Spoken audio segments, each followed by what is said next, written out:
കാണുന്നതിനാ പർവ്വതമാ, മലയാ. മല നിറച്ചും എന്താ?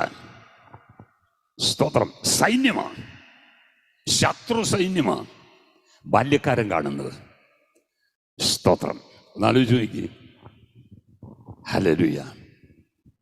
എന്നാൽ പ്രാർത്ഥിക്കുന്ന ദൈവദാസൻ കാണുന്നത് ദൈവത്തിന് പ്രവർത്തിക്കാനുള്ള ഒരു അവസരമാണ്. ഹല്ലേലൂയ.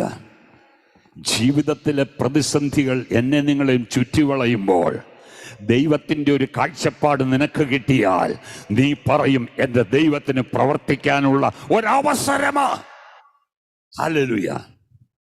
പ്രാർത്ഥനാമുറിയിൽ വെളിപ്പാട് പ്രാപിച്ച, പ്രാർത്ഥനാമുറിയിൽ ദൈവസാന്നിധ്യം അനുഭവിക്കുന്ന പ്രവാചകൻ കണ്ടത് ശത്രു സൈന്യത്തെ അല്ല, പിന്നെയോ സ്തോത്രം, ശത്രു സൈന്യം ഉയർത്തുന്ന ആരവമല്ല, അവരുയർത്തുന്ന വെല്ലുവിളിയല്ല.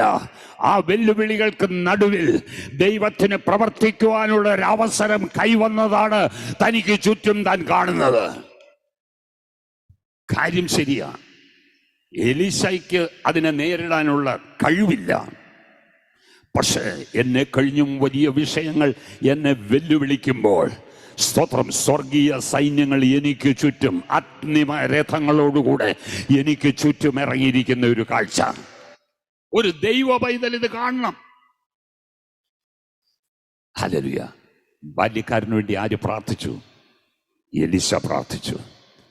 എലീശ പ്രാർത്ഥിച്ചത് ഇങ്ങനെയാണ്: യഹോവേ, ഇവൻ കാണത്തക്കവണ്ണം ഇവന്റെ കണ്ണ് തുറക്കണമേ, ഇവന്റെ കണ്ണൊന്ന് തുറക്കണം. ദൈവ പൈതലേ, ഈ നാളിൽ നിന്റെ സമാധാനത്തിനുള്ളത് നീ അറിയണം. ഇപ്പോൾ അത് നിന്റെ കണ്ണിന് മറഞ്ഞിരിക്കുക. ഹല്ലേലൂയ. എന്നാൽ ഒരു കാര്യം ഞാൻ പറയാം, മറഞ്ഞിരിക്കുന്ന കാര്യങ്ങളെ വെളിപ്പെടുത്തി തരുന്ന ഒരു ദൈവമുണ്ട്.